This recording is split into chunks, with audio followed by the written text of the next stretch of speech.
Okay, no, it's going. Here we go. Okay. Ready? So what am I doing? Hit got it. That's the blue button, right? Yeah. Yeah, got it. Got Okay. it, got it, got it. Hello, everybody. Welcome to Sunday Live Chat. Today, my special guest here in the studio with me is Mr. Wilhelm Schroeder. Bill, you are live in Vancouver, Canada. Yes, I am indeed. Welcome. How's things going in Vancouver, Canada today?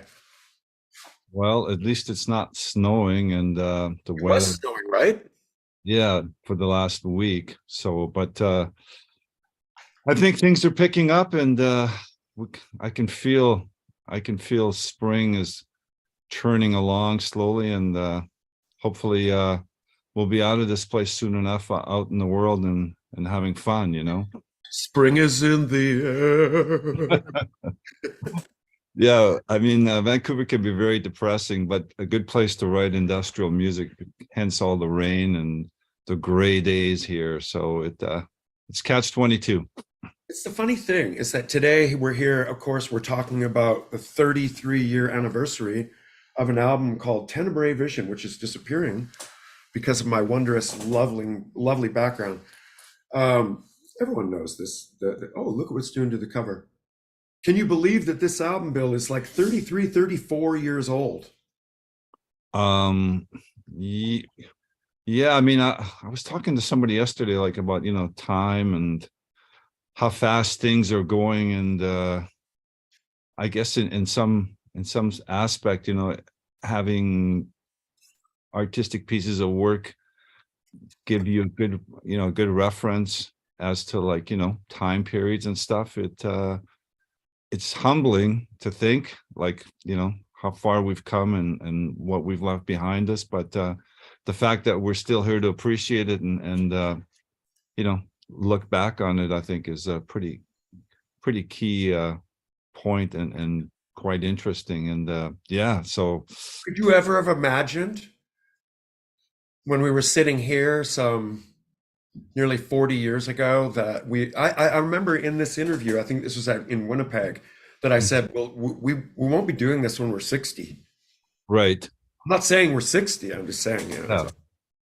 Well, but I mean, and yeah, and how it all came to be just by chance, one thing led to another, and it's nothing we ever could have planned or thought of. It just kind of happened. And yeah, I mean, it's I think the whole concept is pretty cool on all our, the bands and everything else that's going on. what was kind of interesting is that, by mid 1989, you guys with Frontline Assembly had pretty much already carved out a pretty serious following and your own unique path. And basically, somehow you ended up in mid to late 89 coming back to Vancouver and you needed a place to crash. And you ended up coming to my place and we started reminiscing about old times. And we were basically, you know, I mean, we go way back. And so, with that came the sort of, the whole thing about making music. And then, of course, I had the gear set up in the place. And I remember, do you remember that we just naturally thought like, well, let's make an album, or what was the impetus for that, you think? Well, it's just like, yeah, we had put everything in storage and got rid of everything, and just on a wing and a prayer went to Europe and started playing shows. And when we came back, yeah, no apartment, no place to stay, and crashing on your floor by your keyboards was like was the perfect ultimatum. And Alex Scully like cruising around every day. But yeah, it just seemed it. And at that time also, Wax Tracks was like in full force. And we were just hanging out. And I guess you weren't touring either. And I guess because of our past history and everything, we just sort of reconnected musically and just started literally jamming. And you played some loops for me, and I went, yeah, this is really cool. And I'm Bill, went. look at your hair on this picture. Total Rutger. Total Yeah, it was just Rutger like, Hauer. I know the bleach days were like hot and heavy, right? Yeah, this was like, I'm not kidding. It has to have been the first week when we started hanging out, Hmm. and you dented our brain with the music that we would all listen to. And so, 40 years ago this year, as a matter of fact, Gary Smith on the left here, myself got an apartment which was specifically designed for us to hang out in, and basically have weekend long parties. This is a shot from that apartment. I can tell that we are just definitely feeling no pain at that moment. And this is like when I first met you guys. I mean, we have a long history, spanning all the way until basically with Carol Ann and this whole direction basically went on and formed Frontline. And you know this music that you made, when you were DJing back in the day, would always, it just permeated like the future for everything. And so it's kind of like leading the pathway, Bill. And I believe here we started off in this place here, 1126 Barclay Street. And this Hmm. is where we would first start hanging out, the 777 Burrard. And then we Hmm. get now to 1455 Robson for a very brief while, and then to this building here, 1045 Harrow. So I'm Hmm. trying to think, it wasn't until we get, actually, it would be when we return to 1455 Robson Street, which is right here, Hmm. you would come and stay in my apartment, and we would start work on CyberActive. Immediately, you had a connection with Wax Tracks, and you called them up, and I believe that Scott from Network had gone and worked there and everything, but you basically already had it in there. And I basically, by what was kind of cool is that you kind of already figured out the indie world pretty well and pretty quickly by this point. And you were kind of like showing me, like, you trained me on how to just call up many of an individual and basically go get a deal, like whether it be Wax Tracks or whether it be Offbeat or Cleopatra or whoever it might be. You just showed me the power of the phone call. And so before we knew it, we had a budget to go into the studio.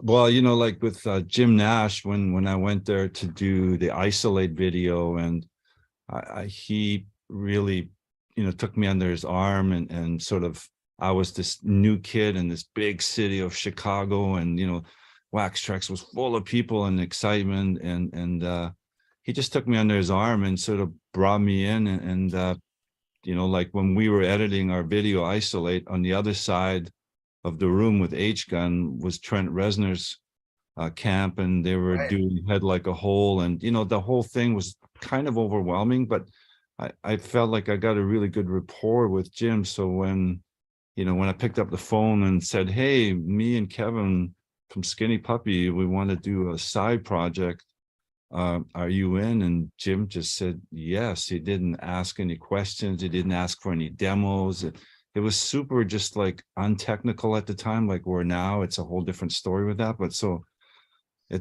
off we went, and I asked for a certain amount of money, and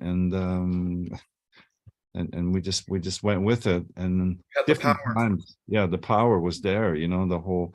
And Jim was just so open about all that stuff. So it was kind of like I don't think that could happen now, but it did back then. And yeah, and the whole concept of calling different labels and stuff, I think I realized long ago we were never gonna and didn't want to like sign a one deal with a major label where you could not do anything else. And I thought just sort of being freestyling and just having different labels and different ideas and stuff, that was just kind of the way to go. And looking back now, it's like that was the only way to go, because I really have to say something, because I remember back in the day, me and you having the discussion about how I used to talk to you a lot about what your deal was, or what your deal was, or your contract.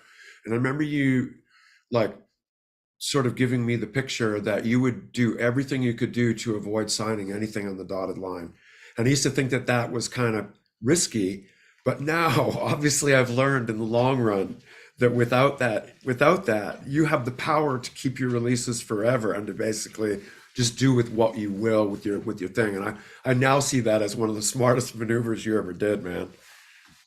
Yeah, I mean, I don't know if that was planned, if it was just naivety, as far as, because like with delirium and semantic spaces, I had to deal with Case from Roadrunner, a verbal one, but the next day I went next door to Network and pitched them, and as I was leaving the door, they turned around and said, okay, we'll do it. And then I had to call the other guy and say it was off, even though it wasn't on paper. So, I mean, there's been a lot of moving and grooving and grinding on things, but yeah, it definitely worked out for the best. You know what I mean? And without ruffling too many feathers, but I think that's the best way to go. Even Deadmau5 says, don't sign a major label deal, because that'll be the end of you. It's like, it's much better just to freestyle and be out there and be able to deal with different people on different projects and do different things. And then that way you can just keep on rolling, Yeah.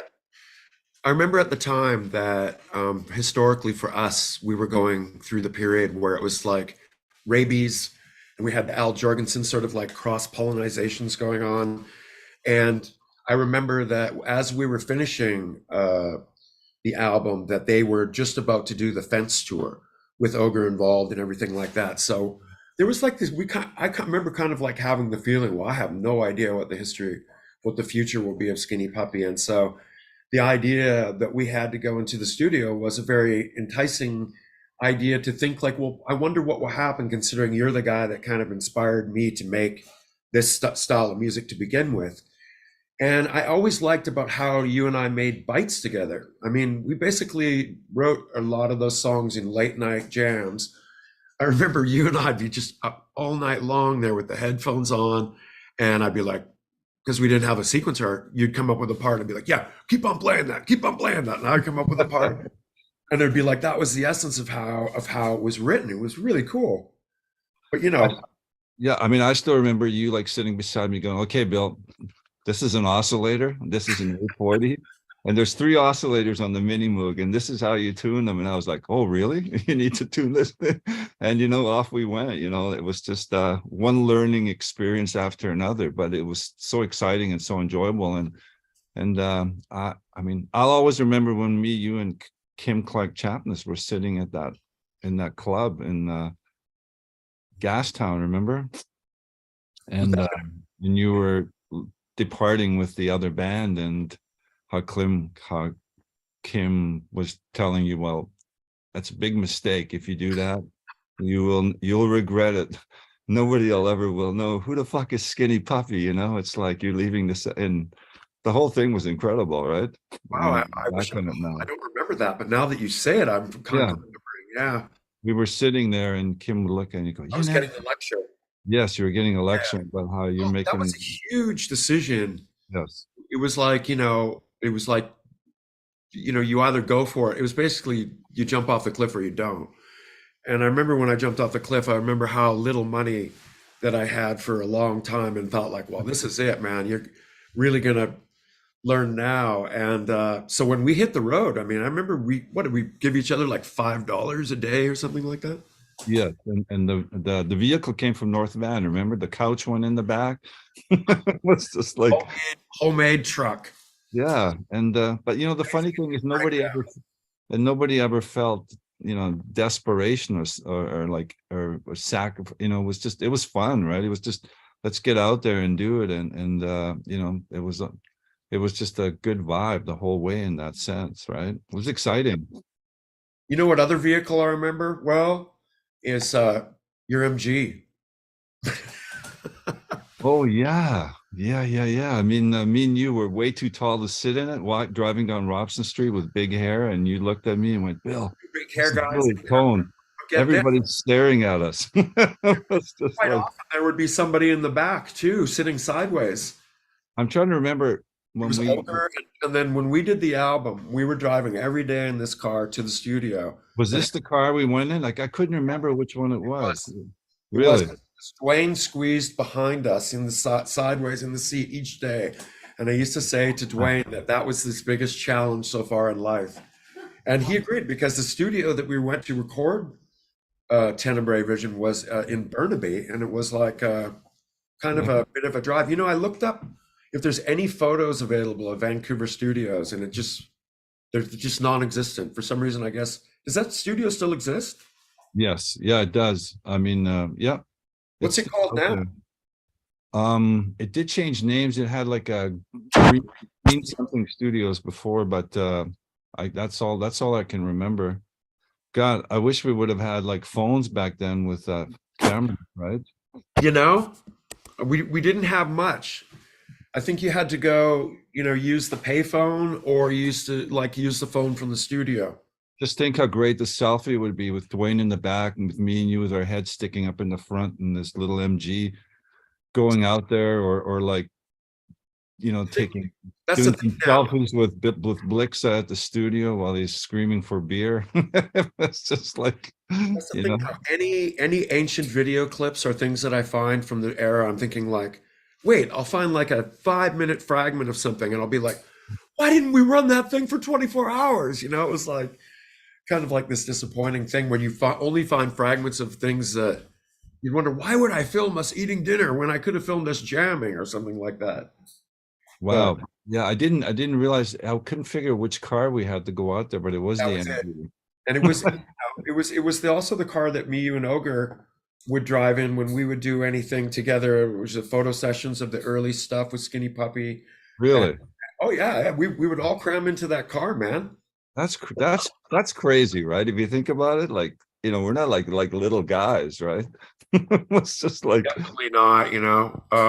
that just made But my whole day, like that enlightened me. That whole concept. That's pretty crazy, man. I mean, you're a car guy. Do you ever miss like that car? Well, no, because I mean the heater didn't work and you couldn't lock anything in it, and it was getting rusty. No, I mean it was a classic car, but I think nowadays you couldn't even drive something like that. I mean, the memories are there.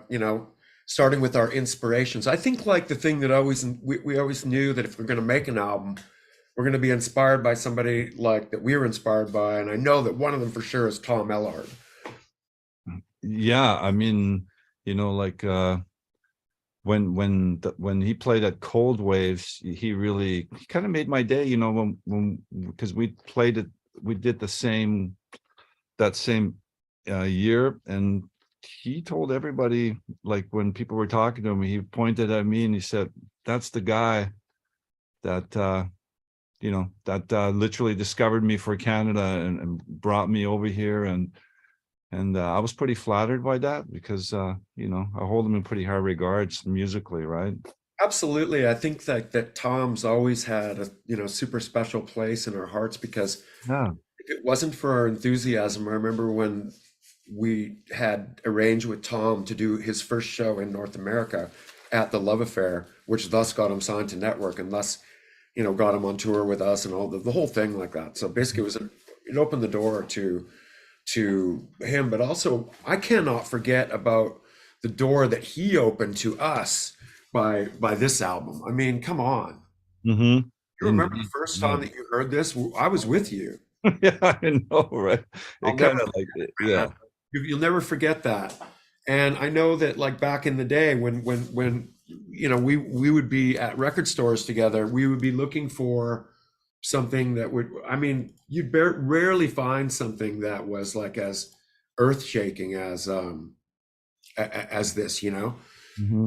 I think like there was a few albums like this. Like I think like for me and you, we used to absolutely rave about the Liaisons Dangereux record. And that Yes. was as a result of like hearing it at this club called Faces, Mm-hmm. to this club called Faces and Dance, and they played quite a few tracks from this album, produced by Connie Plank, I might say.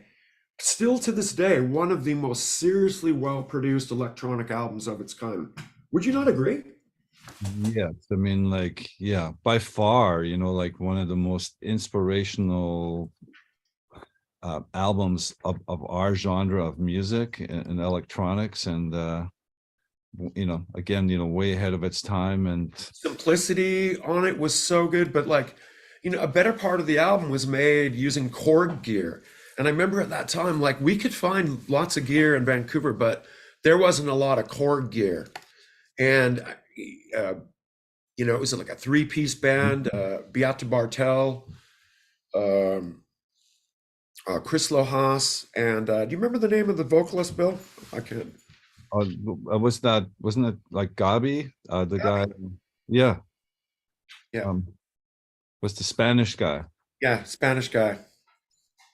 And Yes. I guess I can't say that there's probably like it's funny that people be inspired by CYBERACTIF or Frontline Assembly or Skinny Puppy, but they have to realize that we also are inspired by things too. and do you remember when we picked up Tom Ellert at the airport? Yeah, I mean, of course, those are life-changing events. We were so nervous. He was embarrassed to be with us because we showed up, you know, 6'6" kind of guys, you know, with full black hair. And here comes this 5'1", most normal little looking guy, young little guy, first time here. And I think he was kind of afraid of us. Do you remember? Well, I think you're a little bit intimidating. Yeah, yeah. And he just kind of like, he went with it, but he was like, I think I could tell he thought, oh my God, what have I got? Are these guys like part of a death cult, or are these guys strange or kinky or whatever? And then we took him to Terry McBride's house. Remember, like his grandparents had just sold the house, and we put him up there, and slowly, you know, it all kind of worked out, right? We did have good hair, man.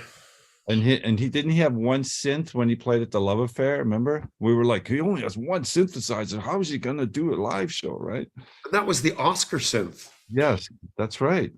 That's all he had, and we were like, "Are you kidding?" A pretty classic synth at that.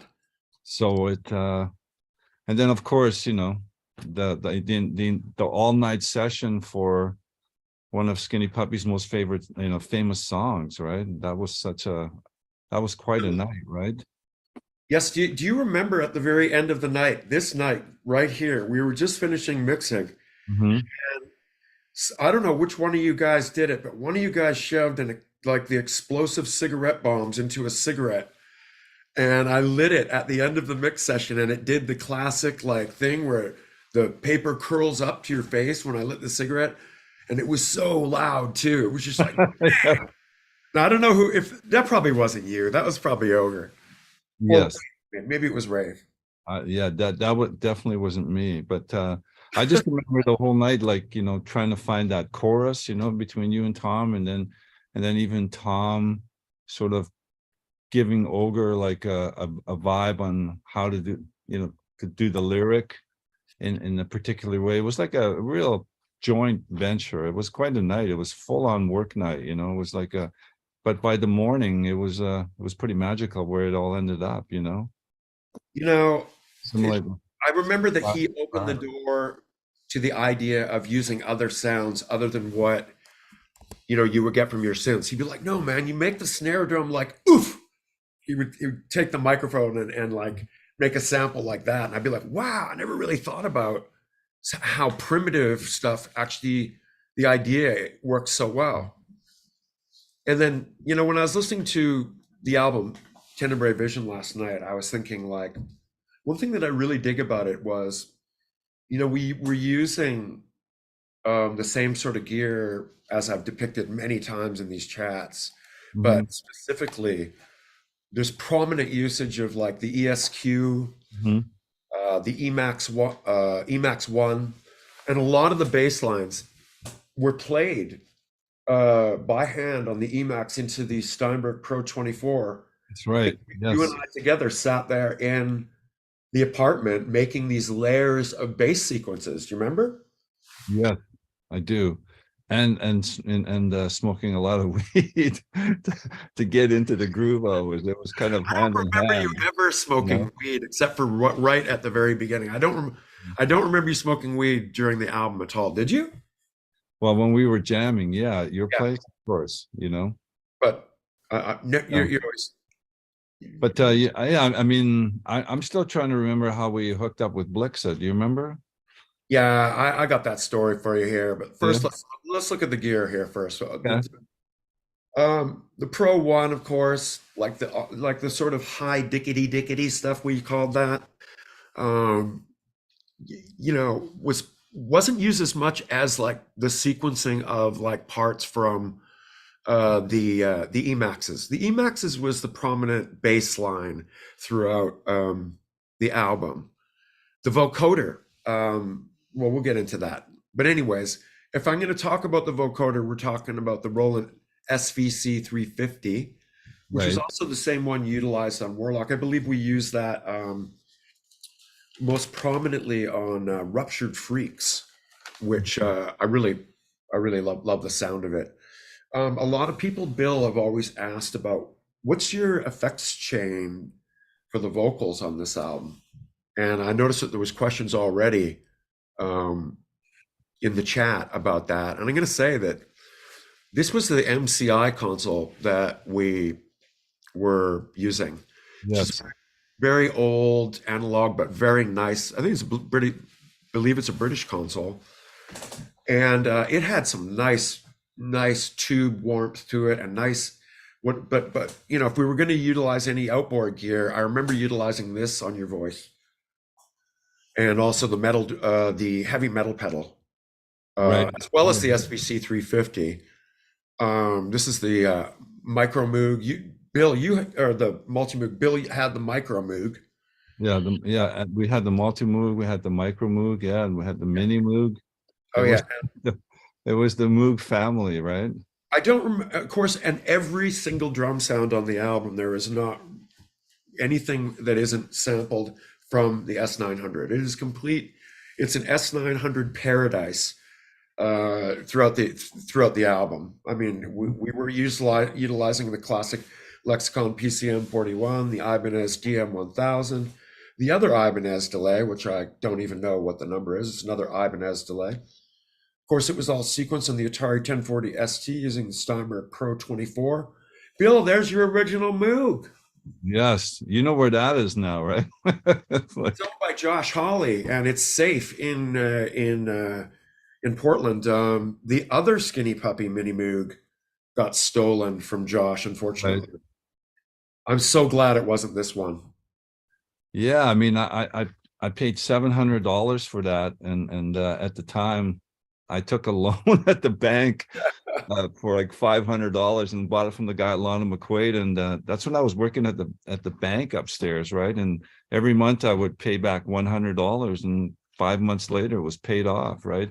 I mean, it always was problematic. I mean, one oscillator was always kind of, like I'm sure those guys maybe, but I heard that this one's also valuable because it's a very early one, right? It is, and also, Bill, I played quite a few Mini Moogs, and nothing sounds like this one. Even Josh Hawley Mm. would agree with me. There's some sort of magic. So think of The the song. the choke and icebreaker and all that stuff, right? Icebreaker most prominently, Yes. Cage. If you love the song Cage, Yeah. I mean, this is the sound of this synth. This is Cage. Cage, I think it was just multi-track this. Smothered Hope, the main bass line in Smothered Hope on this very machine. Um, we utilized it throughout the Remission EP Mhm. into the future. And I believe it's probably sampled as well throughout the making of the album, which we're going to get into detail about this in a sec.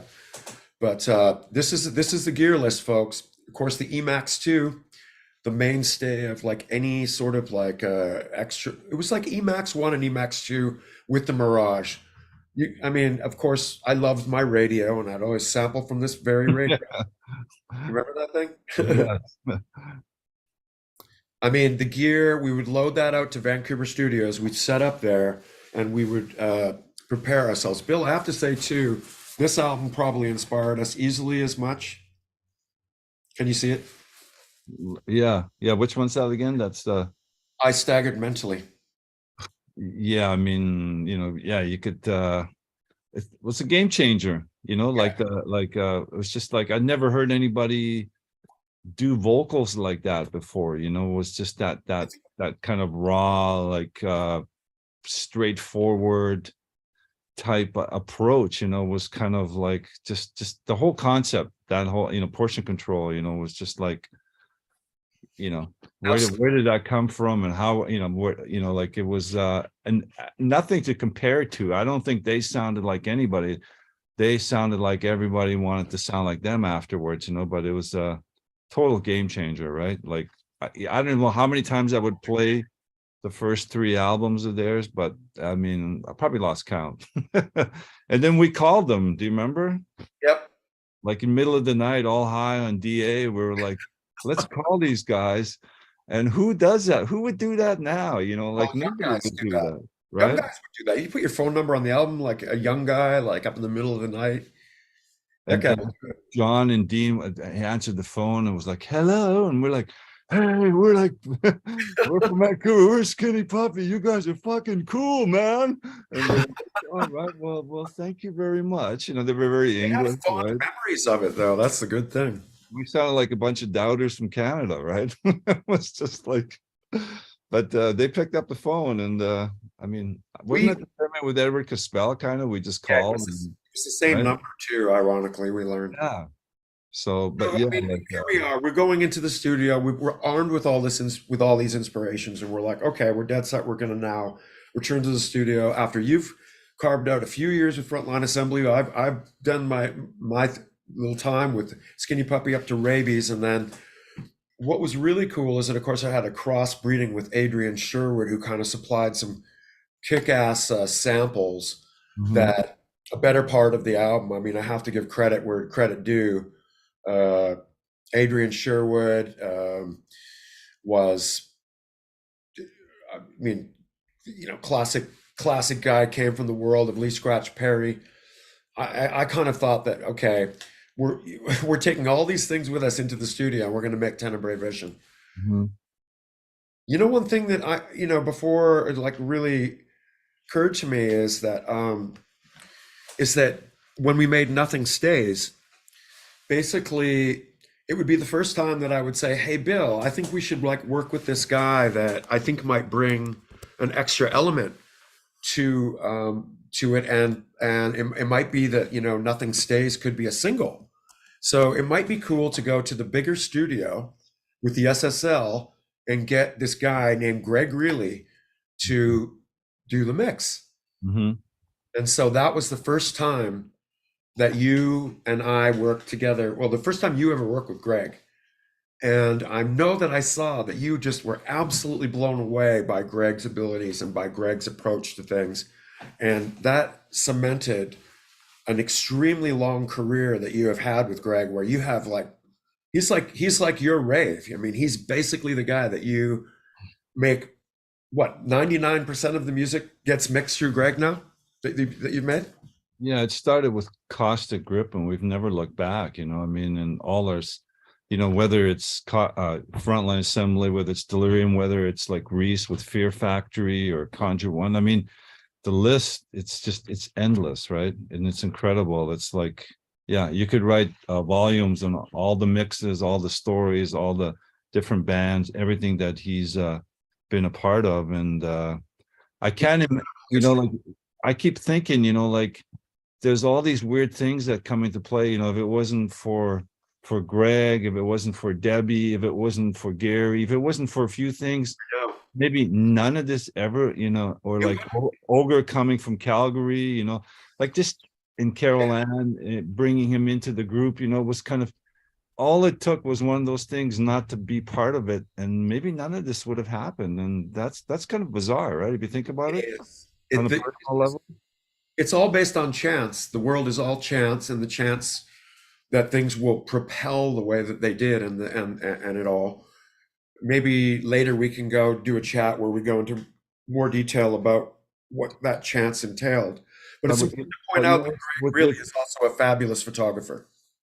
yes, and the thing about, I find about Cyberactive, which was also like kind of a big moment was, between me, leaving, Puppy, and there was fans and there was things, and it was kind of like all of a sudden me and you were back in the same room being creative, and like I think it kind of it just kind of helped everything, because, you know, there was a lot of fans that were on both sides and this and that, and us putting ourselves together with that, and Dwayne being part of it, it kind of, it really helped a lot. It was, It it was was, a fun album to make, and we made it like with a smile on our face. I remember every day, and you know, all I'm the glad that you politics pointed out aside. politics, because you know at that time, you know, rave used to be like so negative about like if I did anything, it would like mention your name or anything, and Yeah. I was like, I had to sidestep all this other shit that I think was pretty nonsensical, and now I'm on that side as well. So basically, you know, once that happens, it happens, but. I disagree with that. I think like Bill, you made a post the other day that like touched my heart where you said long-term friends are just absolutely what'd you say? It was like it's a very important thing to appreciate your long-term relationships and have like Lifetime of friendships are invaluable. You know, it's above, they're both above everything, you know. So above it's it kind of all. like, so if you can have that, that's, you know, that's a pretty a rare and special thing, you know. And I think we've come through a lot of adversities, both of us, and in the music business is not an easy place to be. And I think of all the people that have come and gone, you Oh my know, God, yeah. literally, and in every other aspect. And, you know, with Dwayne and Jeremy and all these people and everything, it's, you know, to still be there, and being, Greg is just starting to mix the new Cyberactive as we're speaking. It's a pretty That's exciting very moment for us. exciting. Right? Let's talk about that for sure in a sec. I can honestly say that we got to talk about one other sense of inspiration that was really intense for us, really prominent, and that was like John Carpenter. Yes. The classic, look at that with the Prophet 10 and everything. I don't think you can mention a score by early John Carpenter stuff that wasn't, or the Ennio Morricone thing that wasn't a reference point for us in some way that we would be like, oh man, total, like we make a Escape from reference New to York, Escape that from that New whole, that York. the bass line, it'd be like, hey Bill, do do do do do do. I Just have, like, hey, Bill, you're absolutely right. It was like right? we talk about that all the time. That Yeah. cyber bass line in Escape from New York. And then as well, we made tons of references all the time to Videodrome and even sampled it in the album pretty prominently. I think throughout the album, we have several Videodrome samples, as well as the movie The Unholy, where we're sampling from as well. You know what's really weird is that I don't particularly remember the title of the movie The Unholy. Mhm. That's, of course, it's on the intro song, The Roadkill. You've got the oh, you got one over there, and Mhm. then as well, Brain Dead Decision has samples from The Unholy. We touched upon Halloween 3 and Nothing Stays. Dune, where we're sampling the mind in motion part. Wasn't there like a ZZ Top sample, like a loop or something? I'm There sure of is. it, right? And you said, "Hey, Bill, check this out," right? And do you remember? You wouldn't want to really like at the in the time probably say that too Yeah, loudly. I know. I believe the song Discourse Solution has a ZZ Top guitar sample in it. I mean, And it's like, that was something that I definitely you know, in those days anything you know, anything goes as far as like things are concerned, as far as like things. But I remember you asking me earlier how Paradisites came about and the Blixa connection. yeah, And I I can't remember that. remember. Yeah, so what happened was is that Neubauten had come to Expo '86, and I had kept a relationship with him, and basically he was also kept a relationship with Myra Davies. So at that particular moment that we were making the album, Myra Davies called me up one morning and said, "Oh, Blixa is visiting, and he'd really like to go to the studio."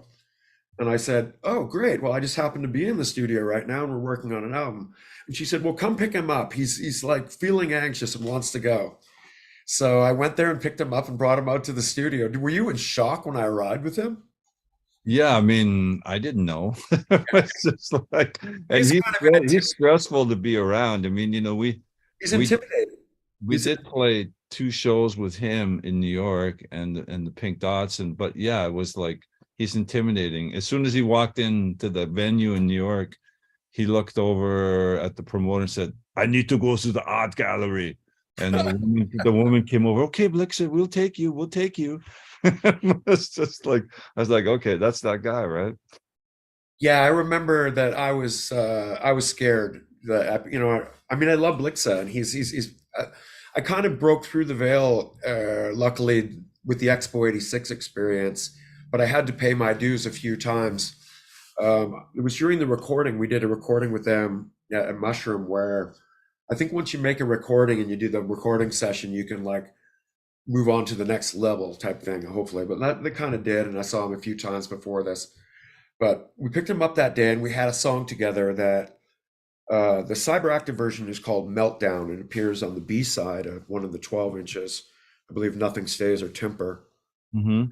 is on Temper, possibly the B side.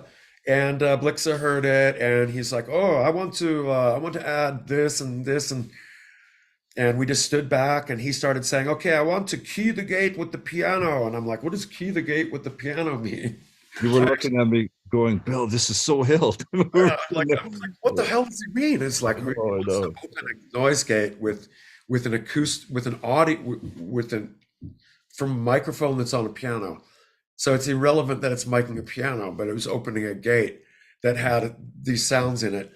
And basically, a lot of the sounds that you hear in the Paradisite song are basically him shrieking, like Yes. just this craziest screaming that he can do.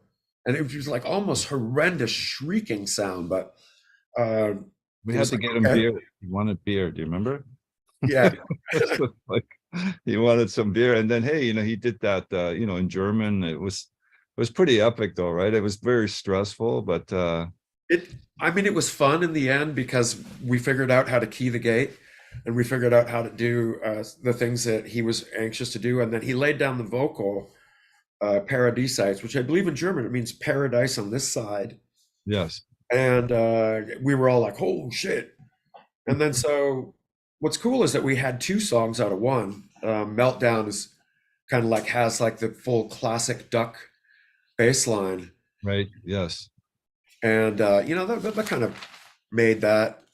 Oh my God, looks like we got a special guest here. Who's the special guest today, Bill?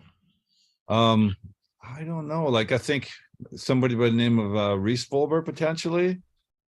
Reese Fulber could be joining, folks, if he can figure out how to connect to audio and connect to his camera. We'll let him figure it out. He's a technical guy. There he is. Welcome, Reese. Hey, you guys got nice backgrounds. Well, I mean, Look at that. Holy fuck, where's Bill? Look at Bill's background. I mean, isn't that like that's next level? that's my house, man. I'll be in This is my Vancouver. house. Let's go to Vancouver. That's my house, bro. It's Pretty like, funny.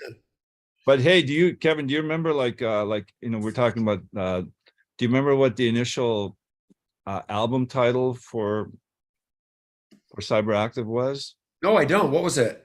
You were really throwing around the name House of Pain. Do you remember? Oh, what a horrible fucking title. I remember that. Yeah, that's what we were, and that's before that song came out with that band from Boston, Jump Around, right before they. And then, because I said after, imagine if we would have called the album, I mean, the project that, and then that band from Boston, the House of Pain dudes. So that was one of the initial titles. It sounded like a B movie, like a B horror movie. Yeah. Like Motel Hell, House of Pain. Yeah. Don't you remember, Kevin? No, but I'm really glad that Dario Argento came in and just swiped our mind clean, and we had the Tennebrae Vision. Upgraded the horror movie. Right. The horror movie, yeah. House of Pain out, Tennebrae Vision in. And yeah, that was a result of being inspired by Dario, which I don't think there's a better inspiration than you can have than that. Kevin, we have a slight Dario Argento connection to Frontline Assembly. We do. Let's It's very distant. It's a deep cut, this one. Okay. The very first tour, we played at a club called The Loft in West Berlin, which was in the Metropole, which is where Demons was shot. Oh, nice. There you go. Did you pay tribute? Did you get down? I didn't realize it till years later.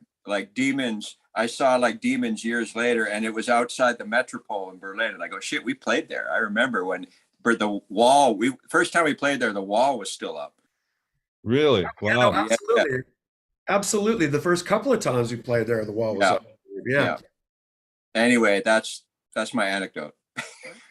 I think that's a good antidote to have. Hey, wasn't Nothing Stays like pretty much the last song we added to the album? I'm pretty sure, right? It was the last song that we worked on. Yeah, right? For sure. I mean, it's safe to say that a couple of them, like Nothing Stays was a demo I had written previously for Skinny Puppy, but it didn't get used. So I was like, okay. I thought it was like a good song to. That should have been a Skinny Puppy record. That would have been great. Well, some of them got missed, and then a better part of the better part of the rest of the album though we wrote all for the. I had the sequence of Paradisites around beforehand, and a lot of the other ones Bill and I penned in the apartment there at 1455 Robson, apartment 401. That's the one across from the Sheraton Landmark, right? Yeah. Yes, it was. Yes. Yeah. Isn't Gary Smith live in that building too at that one? Yes. He did. It was the first building where a lot of stuff happened. Yeah. Where we used to party there too, and many late night parties up in that party room with Gary Smith, and You're right. great building actually. It's important to point out too that we talked about Life in Bush of Ghosts a lot.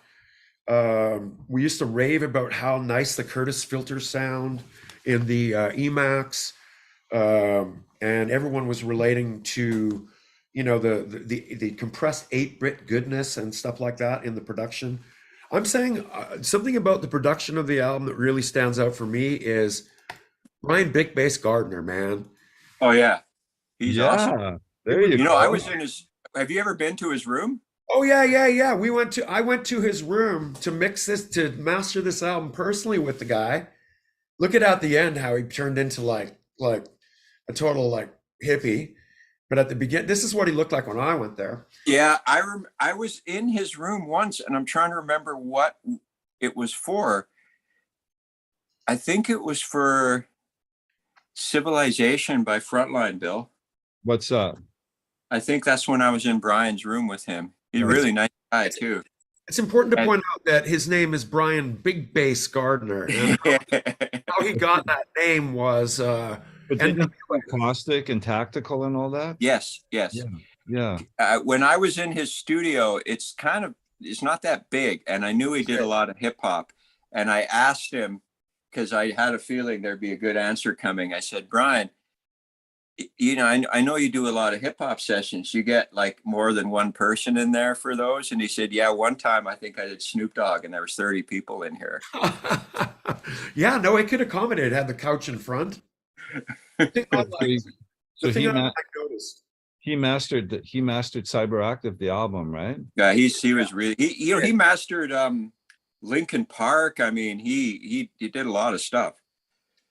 Bill, what was a big challenge that I haven't really said, but like I had to mix the CYBERACTIF album, and it was my first album that I think that I was really mixing solely on my own, and that's why I really wanted to call in Greg really to make sure that the single got mixed like appropriate. Kevin, I remember I came by the studio one time, and I can't remember what I was there for. I think I had done something else there, and I had come to pay the studio for another unrelated session, and I came into you guys' session, and when you mentioned that, I remember I think it was the MCI console. That's right. I remember you were sitting at the board going, oh, fucking gross, I hate EQing, and you're like, EQing. The console, now that I think back on it, so it's the same console. I made 3 albums in a row. They're good. It was the affordable room though, right? But it was still good. Room. And basically we had compared to what people do now. Yeah. It's still good. That it basically it just sounded good, I guess. Yeah. And basically it did CYBERACTIF, Doubting Thomas, and the Hilt album all back to back. But it lasted through that and didn't break down. It did set fire to one speaker though. Oh, that's always good. That's Vancouver Studios. Hey, wait a minute. Where did Blixa do his vocals? At Mushroom? No, it was there in that room in Vancouver I Studio. thought it was, why did I think it was at Mushroom? No, it wasn't. Yeah, it was in that room there. Yeah. Yeah, but didn't they do something at Mushroom? They did. We recorded Morning Dew. Morning Dew at Mushroom Studios. That was unrelated. Part of the Expo 86. All right, it's unrelated. Okay. All right. And I'll never forget that Blixa was just like, when I first started the session with him, I was the assistant on that with Ray. Blixa would be like, I need Galwas. Go get me Galwas. So I'd be like, oh, what the fuck is Galwas? Oh, that's French cigarette. So I had to go find them, and then Which would have been hard. Yeah, which was hard back then. And I came back and I had them, and he looked at me like, oh, you passed test number one. The phone rang, and it was like somebody asking for Mark Chung, who's the bass player of Neubauten, who was like the managerial guy. And somebody was asking for Mark, but I didn't know which one was Mark yet. So I said, I looked at Blixa and I said, the phone is for Mark. And he goes, there is no Mark. Wasn't Mark American? He has a British accent, but he lives in. I thought he was American or something. But I don't know. I believe maybe grew up in the UK. The guy's an absolute sweetheart, by the way. And then an interesting band. Like everything about those guys is just all the different personalities. And Bill and I saw. You remember when we saw them in Amsterdam and they played on the ship? Yes. That was really cool. That was one of the coolest concerts I think I've ever seen. They were on a ship. Kevin, behind the train station, the central station? Yes. Kind of when you, like, if you're standing out front of Central Station, like, sort of like behind your left shoulder, that way is those docks, right? And Neubauten played on a ship that was at one of the docks, and the crowd was on the dock watching them.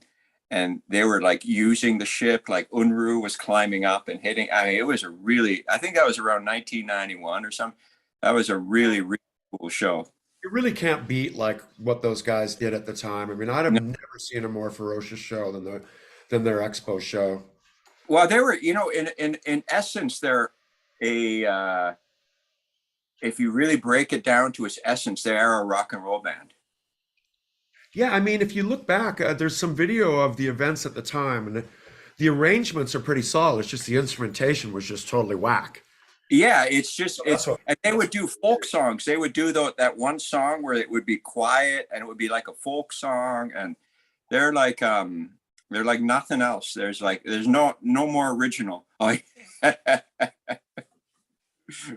We were talking about inspirations, Reese, about like what set us off in a certain direction. And Bill, I'll never forget when you played this album for me, how the next day we went on this search for it and had to find The Bridge by Thomas Lear and Robert Runtoll. It was like this, after you played it for me, I was like, I just could not believe this album. And so that's a great cover. I love that cover. Another album that played heavily into CYBERACTIF. Reese, like, I know you didn't take part in the album originally, but it's nice to know that the new album that has been being worked on.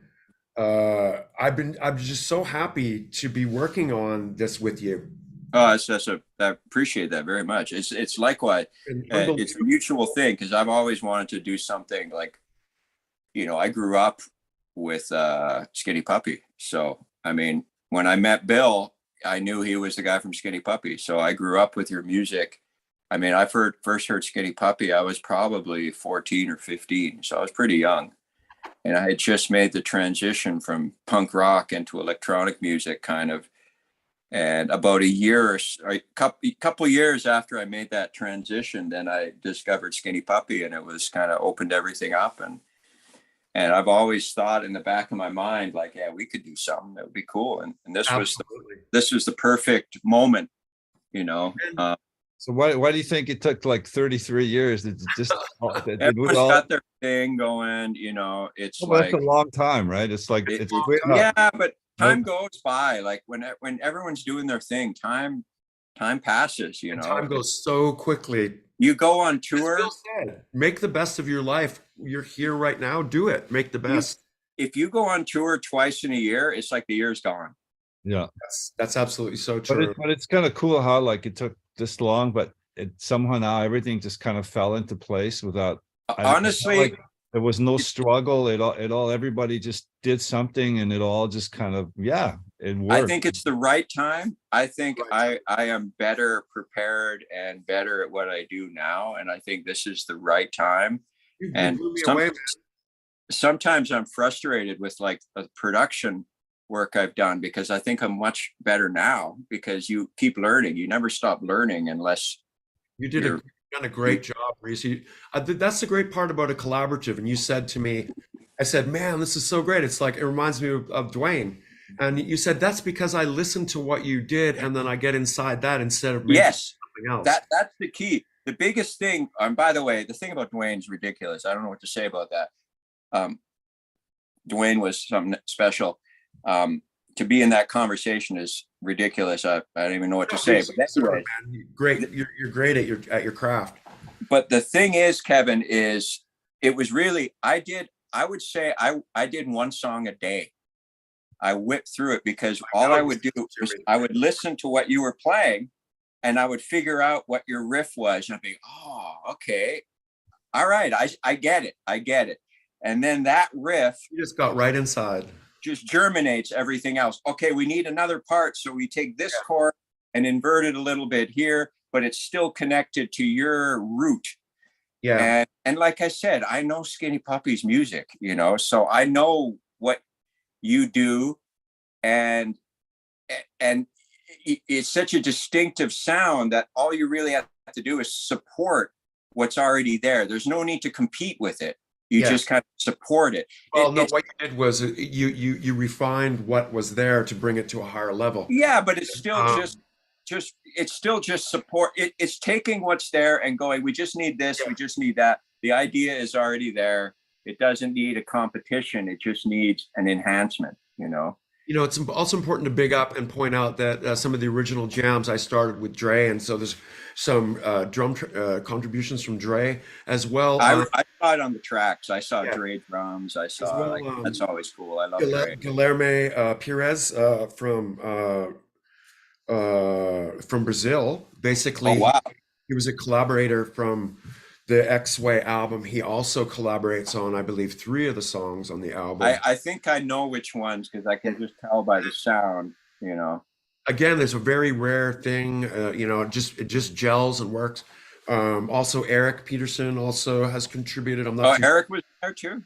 Yeah, Eric contributed some stuff. I'm not too sure if those particular demos ended up in the final list, but nevertheless, he worked hard and on stuff. Omar Torres also. Oh, I love Omar. He's great. Worked on the demos. I'm not too sure again if those ones made it into the final. I mean, honestly, I can't think of a record I've worked on that I went through that quickly. And I don't mean that in a way like I did it quickly in a negative way. It just meant I would start in the morning, and then by 10 at night, it's like, oh yeah, here we are. Okay, we're good.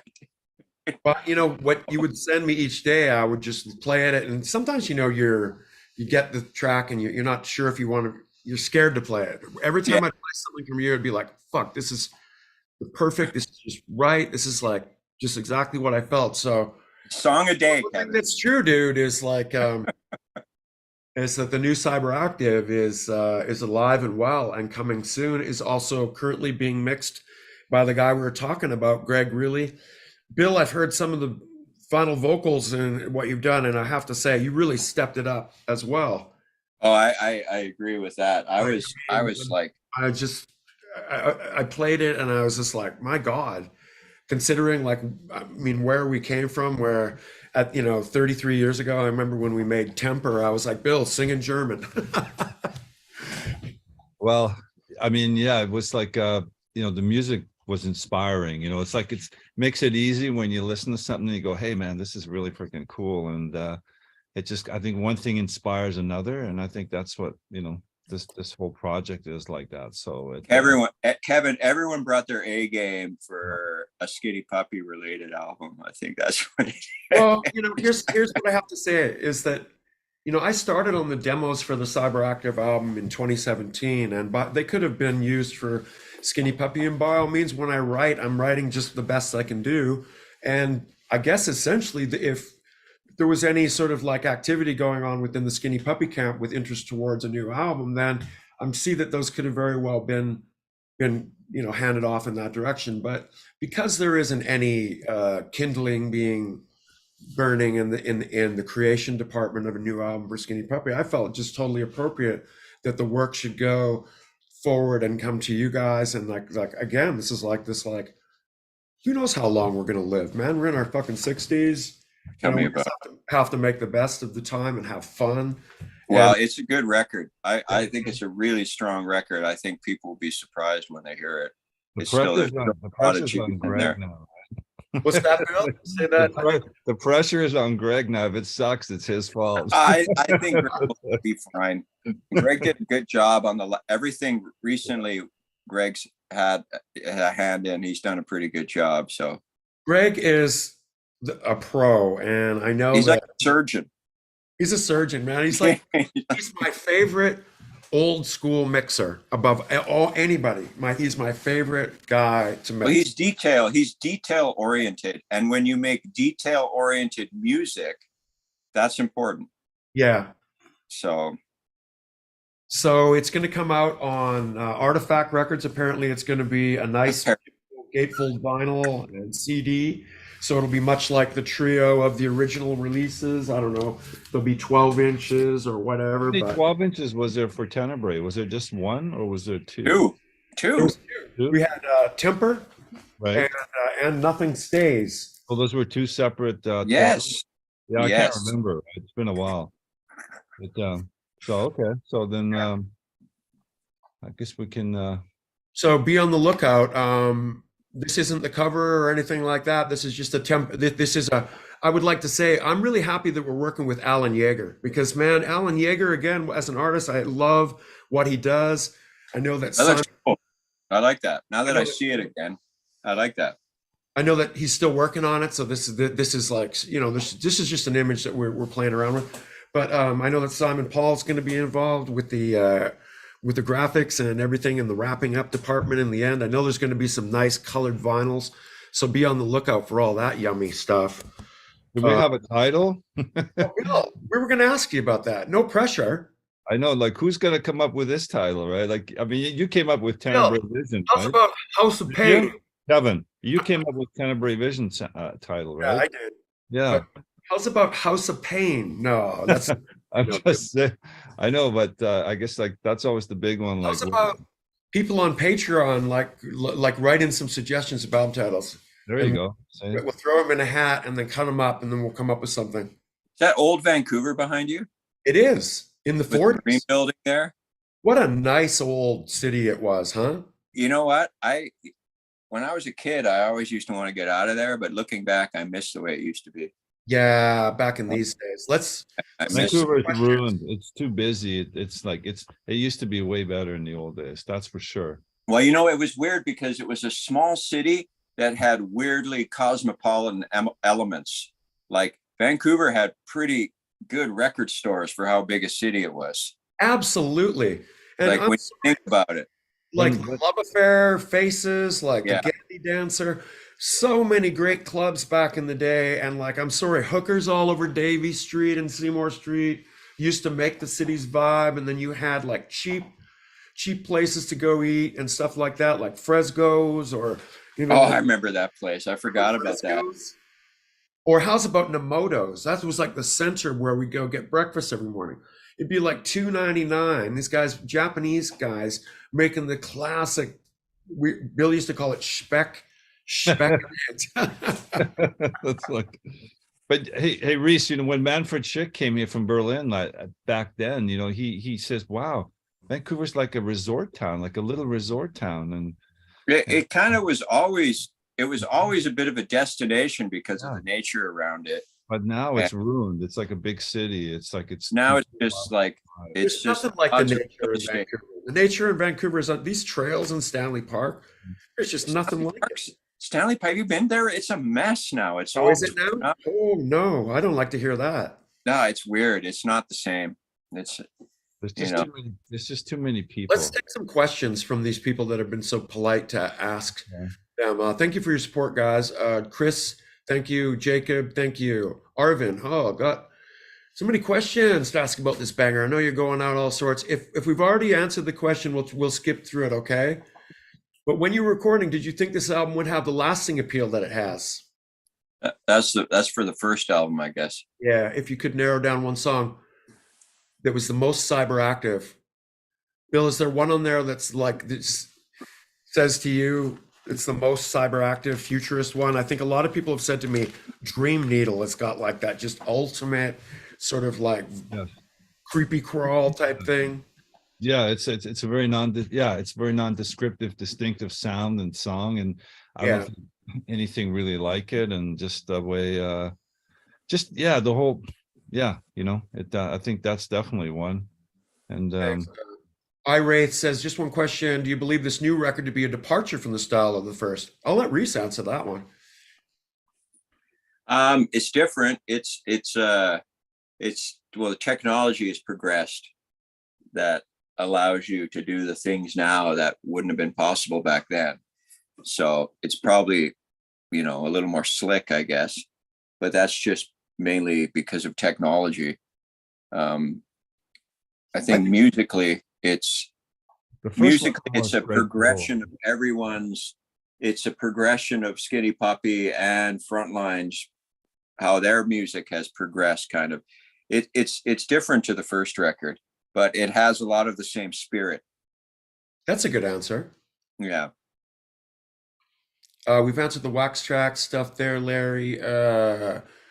What about the chord progression and Nothing Stays? I write by ear, so I don't write it like, okay, that's an F, G, A minor. Maybe Reese, when he had to figure out playing Nothing Stays. I didn't figure out, I can't remember, but there's always, with all that stuff, there's always like, I guess what you call diminished chords. There's always like a root minor chord and then another note kind of hanging. But I can't remember. I mean, we only played it the one time, so I can't quite remember, but I was playing roots. I wasn't playing what was exactly on the record, because it was what was on the record. Figure it out for you guys. That's all. Yeah, what was on the record had like voicing. It had like notes added to the root chords. So yeah. Oh, look at Sharon asks, that was the original title, House of Pain. You heard the story here. Yes, it was. Todd Zacharitz, what a great golden era for you and Dwayne Puppy, and love all these releases. Any reason this era was so productive? Maybe because we were young. Well, I think there was also a gap in Puppy.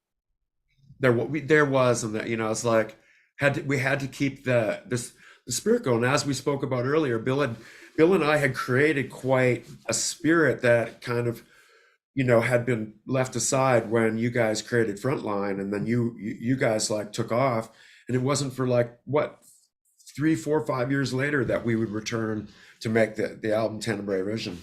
And just think too, like I guess back then, like there was no Facebook, there was no YouTube. I mean, it was just the whole concept of making music and making sure that people got it, and had to go out there. The whole perspective was kind of a lot different, than it is now, right? Yeah. Thanks, Alejo. One question regarding this. Do you consider that synths from horror movies like Legend of Hell House were also an influence? As we were saying earlier, horror movies, we used to watch them all weekend long, and we'd quote them to each other like all day long. So yes, sounds and Howard Shore, the score, and Videodrome. And I remember things like that used to really be important to us. We were like the industrial breakfast club. That's what I tell people. There was 10 of us, and every weekend by Friday, we had to make sure everything was there for us and how many hits you had, and off we went. And it was, I think that was the perfect scenario description of who we were, and the movies we had, and how many, we had the music and drugs, and even like making homemade tapes, which are kind of that was trendy now, right? A huge part of it. The scene is what created the music, which it wasn't the other way around, Yeah. which is quite amazing. And you know what's weird is that I got a Brain Eater painting that year that we moved into that place, and I have it on my wall over there. And Mhm. it prominently says at the bottom, 1983. Whenever I see it, I think like, Christ, that's so weird that that's 40 fucking years ago. So bizarre. So bizarre. You remember the budget that Waxtrax gave us for CyberActive? I think I do. Yeah. I mean, do you want to say? I don't know. Does that even, I guess, does it even matter anymore now? Probably not, right? I mean, I thought it Well, was, compared by today's it standards, was it's pretty probably reasonable, actually. It was about Yeah. the same as what we're doing it for today. So yeah, I it's thought that Waxtrax was incredibly generous. Well, yeah, Jim, he didn't ask any questions, no demos, no nothing. I just picked Yeah. up the phone and he just said, okay. I mean, I don't, that's not common anymore though. You well, know? small budgets from those days are like big budgets now. Absolutely. So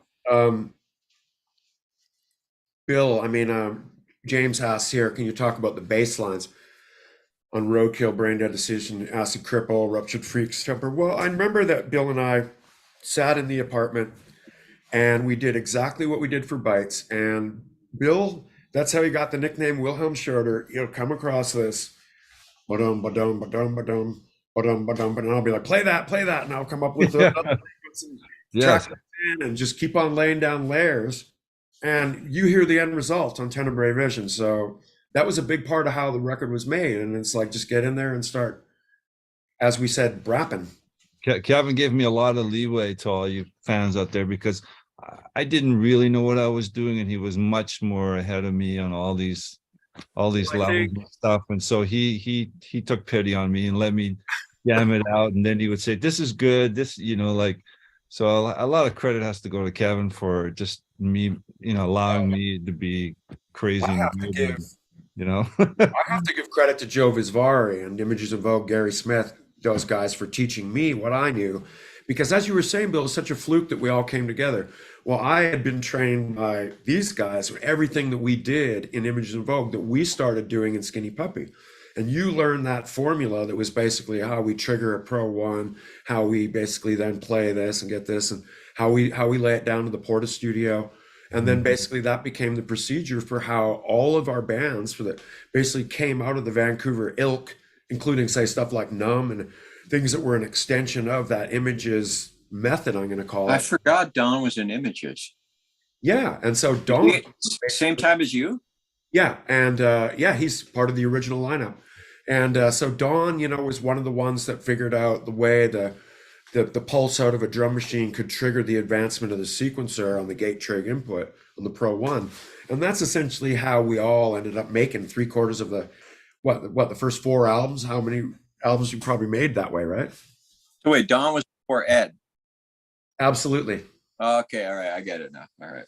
Yeah, I remember seeing the first Images show with was that guy's name Gary Johnson, the first vocalist? Yeah. Gary Johnson was the first vocalist. He only lasted one show because he got into a fight at the end of the show. Yes, I saw the show. He started pounding like Paul Wong, like a legendary photographer guy, for taking weird photos of his friend. And then Gary came up and was like, "Hey, what are you doing?" And then he fucking punched out Gary. So I was like, that ended his career pretty quickly, Gary Johnson. It was a good show, but it was full. It was like, let's just face it, you know, like Images in Vogue and Gary Smith and his support for all this stuff, and you know, he's another member of our crew, irreplaceable guy, right? Friend, everything, right? Yeah. Okay, that question on there about Bill's vocal chain from Jason Hilton. Let's talk about it. In the old like Costa Grip tactical days, it's probably a lot of H3000 Eventide, but nowadays it's really not that much on Bill's voice. It's pretty simple now. Yeah, I mean, it was simple like back then too. I literally put a very small amount of distortion on there from the pedals. But that's it. Yeah, it's not. Costa Grip's probably the most heavily processed, and that's mostly Eventide H3000. Mm-hmm. But a lot of it is just some distortion, compression, and delay. It's nothing that complicated. It's like, even on the newer records, it's all pretty simple. Do you know who did like the artwork and graphics on the first album, Kevin? Is there a credit on It's the? Brian Shanley from He was Wax Trax guy. Wax Trax himself. And I also remember that we were tossing around the idea of having it die cut. Right. And remember, we that's when we learned the story of how New Order lost, like, they lose money off every sale of their Blue Monday 12-inch from just how the fact it was die cut. Yes. I So never remember. come up with the idea of die cutting, people. Something about Ken Marshall, Universal Audio 175 or 176. I don't think we utilized that stuff on Bill's voice back then. I mean, like Bill and Ogre have sounds to their voice kind of as it is. So once you compress and distort something, it just becomes really present and upfront. That's already most of the heavy lifting. It's not like it's already kind of just in their voice. It's sort of like when you ask guitar players about what their tone is, but it's like 70-80% just the touch. Yeah. So it's kind of like, Man, says Alex, I've always loved the shit out of this album. Thank you. Bill and you together always made me happy. Always makes me happy, Bill. You've been a great friend over time. Reese, you're a great friend. Known you guys for a long fucking time. Well, it's a long time. I lived in one of your apartments, for Christ's sake. Yeah. Which track is a favorite, Bill, from the album? You got to choose one from the album. You mean from Tennebrae? Yes. Well, it's almost too easy to say, right? Nothing. I have two. Like I like Nothing Stays, and I also really like the Paradise. They just bring me home every time. What's the song where there's a sample where the guy goes, "I'm a priest. Can I do anything here?" That's the Roadkill. I like that. I like that sample. We were talking. It's funny. I remember we used to take a videotape and like put it in and press play and be like, "Hey, that sounds right." It wasn't like I've got a sample for the beginning. No, it was like, no, that sounds good. When I used to go by Dwayne's once in a while, he would just have his TV on recording. The VCR would just be recording all the time. Just like we would be like hanging out, chatting, and the TV's on, volume's not on, TV on, VCR and record. I remember that. We learned that very early, that you just fill these tapes up and then you can go back, because back then, it wasn't easy. You didn't have the internet. You couldn't sample so easily. You had to have some way of going and rewinding and getting it. So that was the way. What with Frontline, I think after Caustic Grip, Bill would have his DAT machine under his TV and would rent movies and just record them on DAT and then bring the DAT to the studio and just go through them and grab pieces. So similar thing. Yeah. But Dwayne would do more just like regular TV. I think Bill would do more movies. So he was steps ahead. He was already into video mixing and editing and stuff like that at that point. And I would have loved to see where it progressed to. Judd, I wish we had a video of like me, you, and Dwayne in the MG going to the studio. I know. That would have made a good music video, right? One of those punk rock types sped up, with one of the songs. I have a feeling Nothing Stays sequence is a pro one. It sounds like one. Chris Triola, my life feels that it's come full circle. Well, thank you, Chris. Judd Rubenstein, Tennebrae Vision had since bought the cassette 91, 92, top favorite albums. Also because Blixa, the collaboration between Bill and Bill was essentially the impetus for how Skinny Puppy started. So you got to see that it's all a full circle. I think that's what you mean by that, isn't it? Penelope Courtney, love the Cyberactive. Very happy to play Meltdown. Yeah, I listened to Meltdown today because I was thinking, what song is that? I'm not familiar. And then I realized it's Paradisites, only without Blix. Yes. And with the more of a, what you might call acid house type vibe. Mm-hmm. But acid house hadn't happened yet, I don't think. Mm-hmm. It was, acid house was 88, but it was still underground, So isn't it kind of the whole thing is pretty epic, the fact that like Skinny Puppy's going on tour, Frontline's going on tour, we're doing a new CYBERACTIF. It's been, I mean, it's like the whole world's coming together for us in some crazy way, right? You know, it really is. And I was just saying to Bill earlier that we didn't know that each other was going to be going on tour. No, And the way that, you know, the Live Nation announces things these days, it's like, you can't talk about it until this day and this day. It's kind of like an NDA type situation. and Uh, and the fact that, you know, we're gonna be in the middle of mixing a new CYBERACTIF album as we're all out this is there. crazy. Like, what are the odds? I Yeah. mean, if I would have told you that 30 years ago, would you have said, yeah, that's probably gonna happen, right? No, you know, it's, you know, I'm happy that we're all still doing what we do. It's kind of a mind blow if you think about it. Yeah, I think it's I think it's pretty amazing that we all found each other again and are in the same room doing something that we all really enjoy doing, and that makes it, I feel it's kind of extra special, you know, for me personally. So Yeah, me too. Brian, sorry, no Blixa, no Ogre.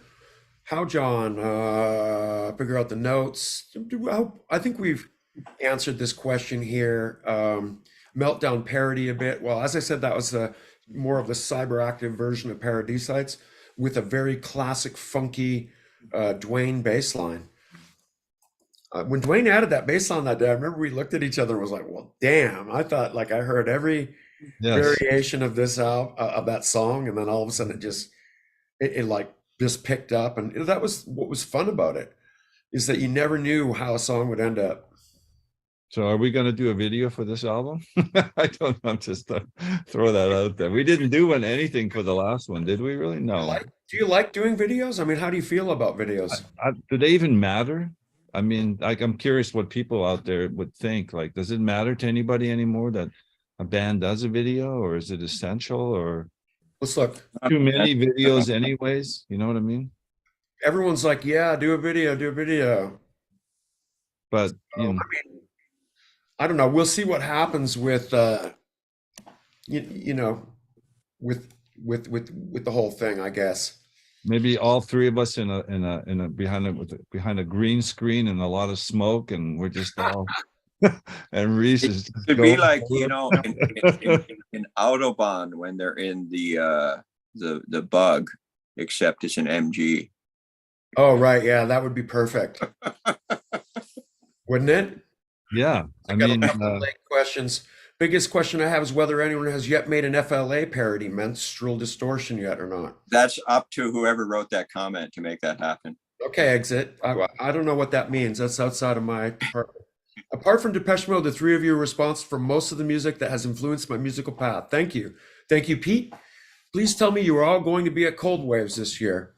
Well, it seems that Frontline Assembly and Skinny Puppy are touring, and God, you guys, I mean, it's months of work to make a tour, right? You guys must already be prepping for your tour coming up, right? Yeah. Reese, are you getting our shit together? Yeah, totally. Actually, maybe will be when you soon. guys, Kevin, like we were talking earlier about, you know, like that your live show, you know, that the way with that new machine and the whole deal, right? Right. Well, thanks to Reese for that too. We won't go into detail about that, but all I'm saying, there's a secret to some of the biggest touring shows in the world that help you stop stressing out and worrying if you are running computers. Less computer. Just Less use computer less. Everything's better. Less computer, more hardware, and that's exactly what we're talking about. Yeah. And I don't want to give anything away, but look at what you guys got going here. I think it's a fucking killer situation where you guys are with Ministry and Gary Newman. I think you guys are coming into a situation with just loaded with a pocket full of aces. I mean, this is really, I think you know what? I actually like this tour because we're playing places we normally wouldn't play or have never played. And that's always more interesting to play new places, because I know in Germany there's a few places we played so many times where you already know like every detail before you even get there, and it's like, okay, it's a lot more exciting to go to somewhere like we've never played before, like Fort Wayne, Indiana. And I know Dino from Fear Factory told me, he goes, do not underestimate these places. Of course not.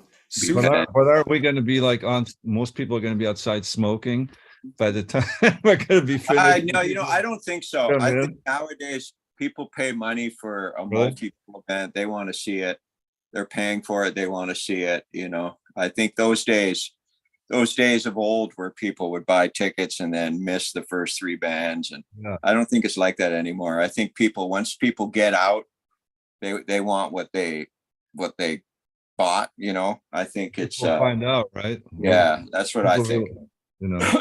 Bill, one time when I was over at Gary Newman's house, I was talking to him about how I had seen him in 1980 at the Queen Elizabeth Theater. Right. And Gary's wife goes, bloody hell, Kevin, how old are you?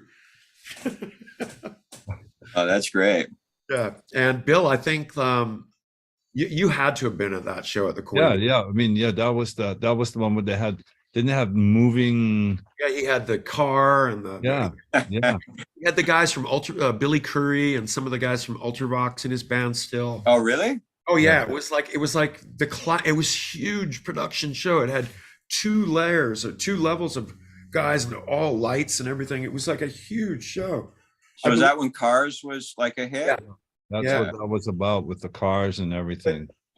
How does it feel now? Like God, is that that's like 43 years ago to now be touring with that guy that we went and saw like as teenagers? So it's got to be. Well, just think about it. If you think about the perspective of time, you can think about Remission came out 14 years after the last Beatles record. Wow. Right? So you kind of use that scale of math and it's like, okay. And hey, and Gary Newman still doesn't know who we are. It's like, he's like, what? Frontline Assembly? Who the fuck is that, mate? Well, at least that will change after this tour, and that's like, I'll guarantee that will be it. What's the final analogy? If you last and stay around long enough, sooner or later, they'll know who you are, right? I don't know. Yeah, if you just keep at it for long enough, people will finally, Bill, look what happened when Gary saw 9 Inch Nails. It changed his life. Yes. Yeah. So maybe he'll see Frontline Assembly and just completely just be. Like, thank God, maybe 20 years ago I would have been such a fanboy. I probably wouldn't have been able to contain myself, but at least now we're more mature, we're older, we're a little more laid back. I think it'll all make sense and kind of work out for the best. And like I said, I saw an Al the other day, an ad, and I actually heard Al Jurgensen mention our name. He was at our Bill. He was at our amends since the last tour cancellation and all that. Is it like, are they making amends somehow? Bill, Al was at our show at the Metro in 1989. I don't know if you remember. I don't. He was there. He was there. It was Michael was talking to him. I remember he was there. And on our first tour, he came out when we played the Metro. So I do remember that. It was like a very brief moment. And also, Kevin, Gary was at Mushroom doing that Fear Factory thing, right? I've seen the pictures of you and where you're incredibly young and with Gary Newman in Mushroom Studios. At Mushroom. And he sang. I couldn't find that. I don't know where I saw that. But. He sang in that was the vocal booth to the right? Yeah. Then there was the piano room and then the main room, right? Yeah. I hated the piano room. That room was fucking freaked me out. So are we gonna literally run into you guys anywhere on the road, or are we all? I don't think. I think someone should do a map and see where the closest. I don't think so. We are in a day. So you guys are hitting the road.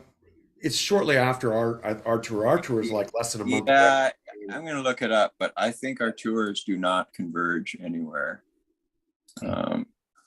Yeah. So if it does, then big up. Are you guys going to Europe after to play some European shows this year, Bill? I don't know, Bill. That's for Bill to answer.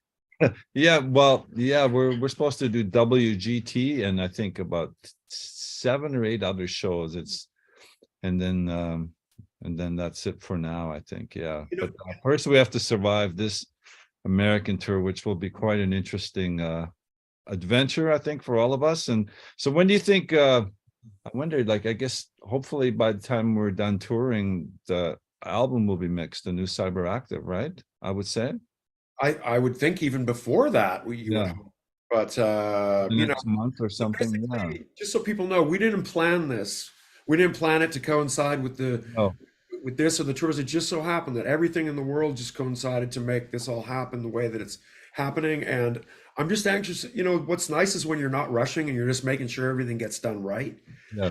It's great that Greg's mixing, mastering, and doing everything. And then we've got Alan Yeager on the cover. We got Reese involved. We got everything happening so that it's exciting. I just can't wait for it. I actually am excited for an album. Yeah, me too. I'm excited to hear it finish. Oh, we're on the West Coast and you guys are on the East Coast by that time. And you know, when people ask, like, also, you know, like, about, is it different from the last record? But, you know, I think everybody evolves, you know, all of us, people's music tastes change. And so it's kind of like, you know, you can never go back and you know, revert to that as to what, I think what we're doing now. You know what I mean? Everybody changes. Everything's changed, right? the thing I liked about what Reese did is that he brought it into the realm of what does sound like CYBERACTIF to me.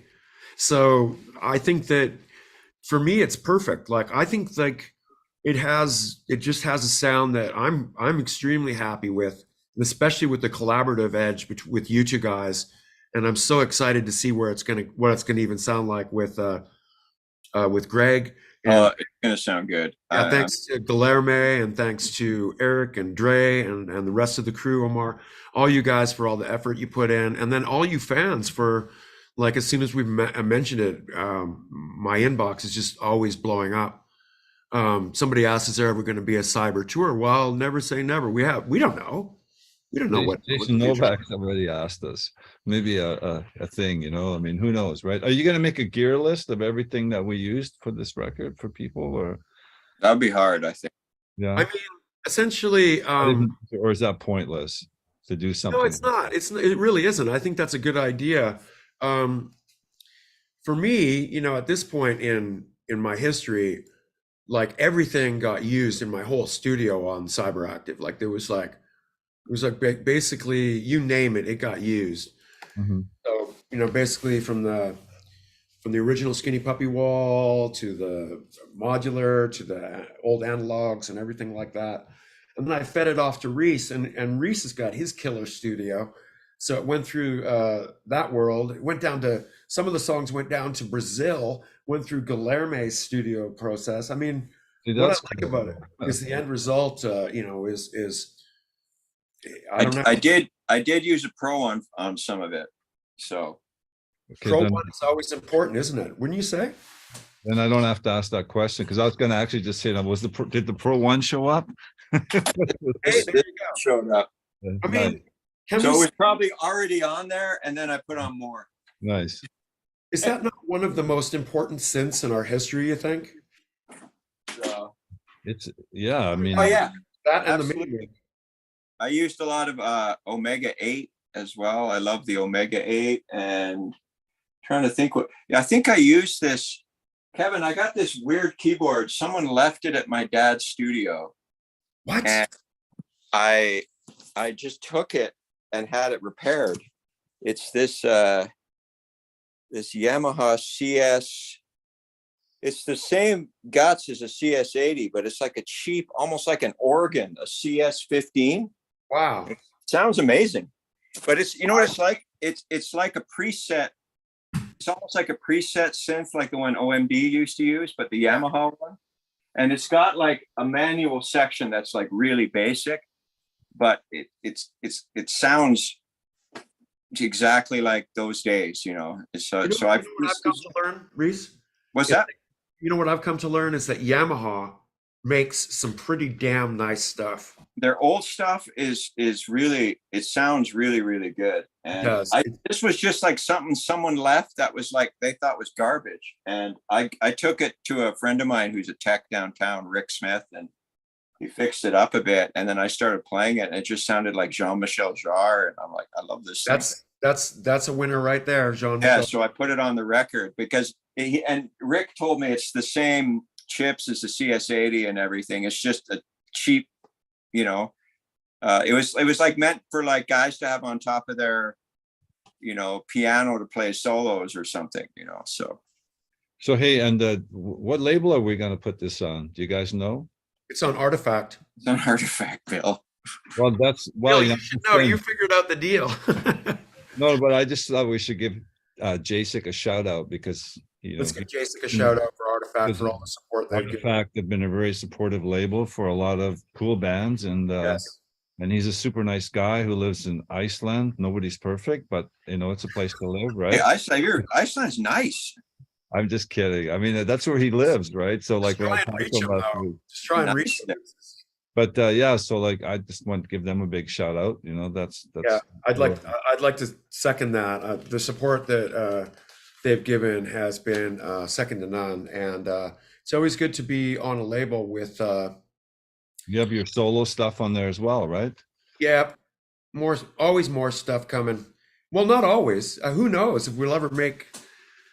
I mean, I hope that we'll continue making new albums and stuff like that. But you know, 33 years from now, like we probably won't be here, right?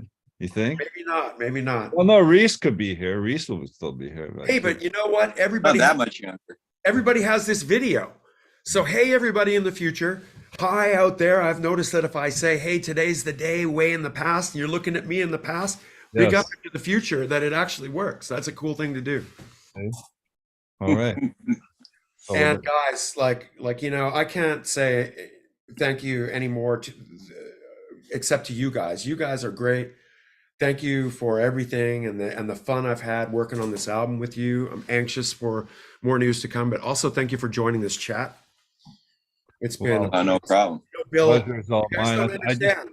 I think it's so profound, everything that's going on right now with all of us and what's going to happen in the next few months, that it's kind of Absolutely. this whole ride incredibly worthwhile. And I wouldn't change a thing, you know what I mean? It's getting exciting, Bill, and I wish you guys the best on your tour. And give Gary Newman a hug for me, and I'll spread the word of you Does he guys. like selfies? Hey, does he like doing selfies or not? I think he's okay with selfies. He's not going to be the guy like, oh God, mate, are you bothering me? You know? Is he that guy or what? I don't think so. Gary's a pretty think nice he's- guy. Because Tom Ellert's kind of a bad mood guy, if you know him. Yeah, but Tom Ellard is funny. He's also, it's his sense of humor as well. So one thing to know, Gary's a nice guy. one thing to know about Gary, and he is agoraphobic. So basically, I think that small talk with him is always important when you maybe just address like the small things in life versus anyone that would come at Gary and be like, let's talk about this song, let's talk about this song, let's talk about this. He also is not as nostalgic as I would think. He's very No, he's not at all, because he's very future looking, forward looking, and that's how he keeps going. I tell you what, Kevin, when we were at Mushroom, I had the piano room with all my gear in it, and I had like a mini Moog, I had an Oberheim 4 voice, and I had like all my stuff in there. And Gary was there, and I was like, hey, you know, here's my stuff. He's like, he's like, he's pointing to the mini going, oh, I hate those things.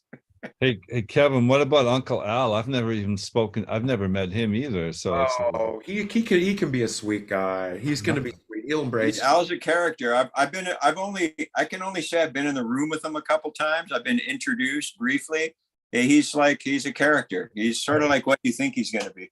my only connection to him is Michael Balch, and I don't know if that's a good one or I will say that's 50-50, but I don't know. you may want to ask him. Michael co-wrote "Jesus Built My Hot Rod." That's a pretty cool song. And you know what's funny, Bill? I think he did Just One Fix as well. He's all over that record. Yeah. But Bill, think about it. When I saw that Michael had a co-write on Jesus, and it's got that weird timing turnaround, I'm like, that's got to be Balch. Balch, right? Yeah. I mean, That's got to be Michael. I'll just try and stay out of everybody's way, and hopefully this will all go good. You know what I mean? Bill, they'll love you, man.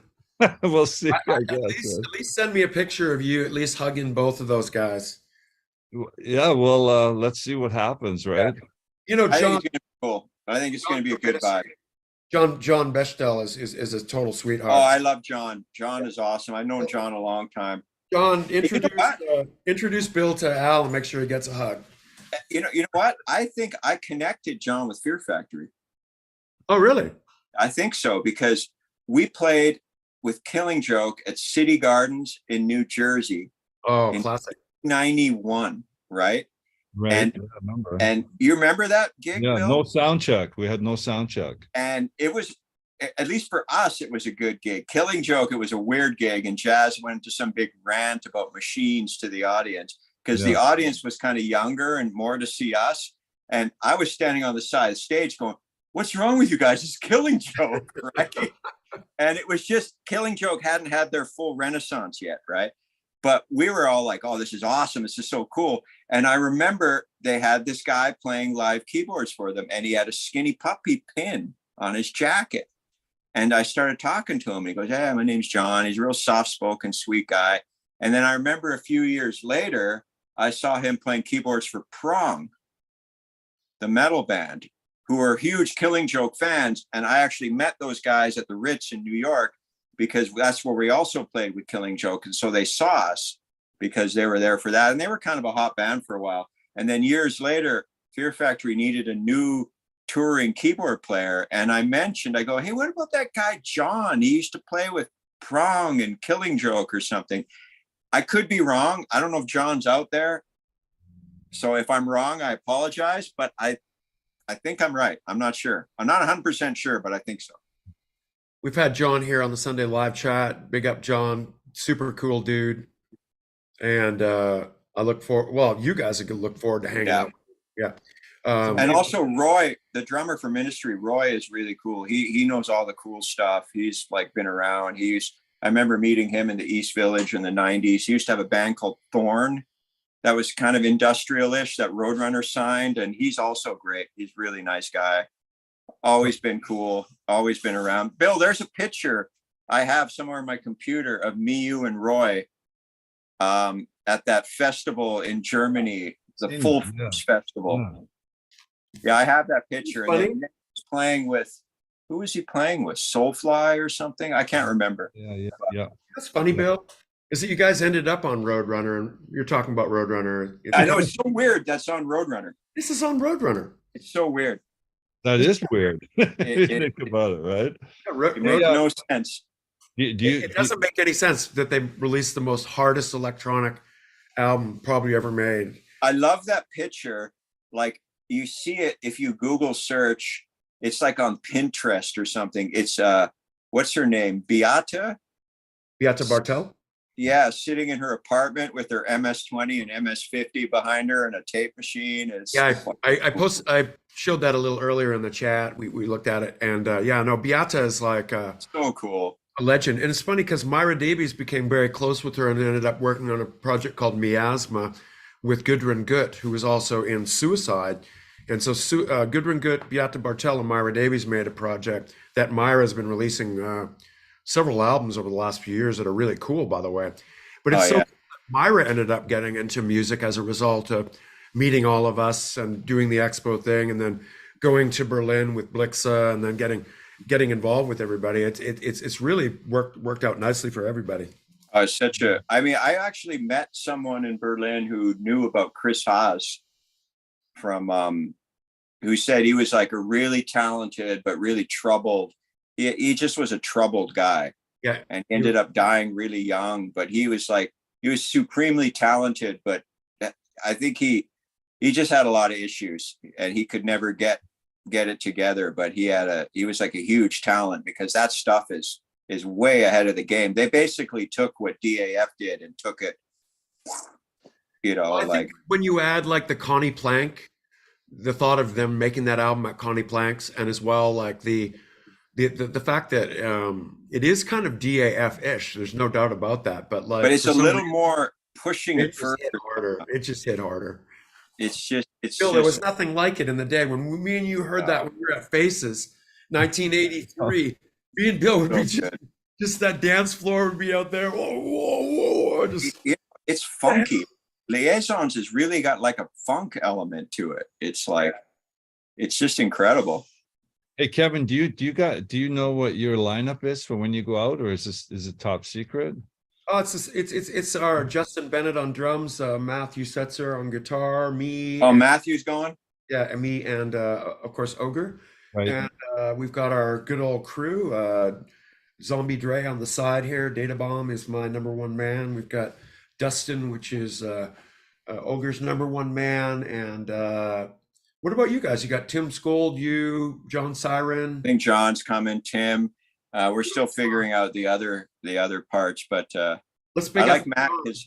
I think Matt's one of the only guys I've met from Montana. You know, anybody that I've learned from Montana is like turned out to be a sweetheart. So oh yeah, they had to cultivate their own thing. I've not met anybody from Montana that isn't a workaholic, but very creative and never gets grouchy. And they had to make their own fun happen in Montana, I think. What about Hannah? What about her? Isn't there something in Hannah, Montana? All right, Bill. I think I gotta go. Okay, I think that's it. But Okay, you guys, man, you guys killed it. Thank you to everybody on the side here. Jessica, Blue, Craig, Exit, Das Christoph, Data Bomb for all of your wondrous moderating. Ska, the original guy there. Everybody, thank you for your support. And go and buy your tickets right now for Frontline Assembly and Gary Newman and Ministry in one damn show. Yeah. Guys, best of luck to you guys, and I'll see you in a minute or two on our chat, on our text. Okay, right. guys. Thank you Later. for everybody. Thanks, Have a great everybody. rest of the Sunday. Have a good Sunday. I still got Out there. snow piled up in front of the door of the studio. Okay, It's not guys, melting because it's in shade, so it's still like I have to do this Thankful. big step. be thankful All you right. don't have snow if you don't have snow. All right, peace I'll out. talk to you guys later. Later.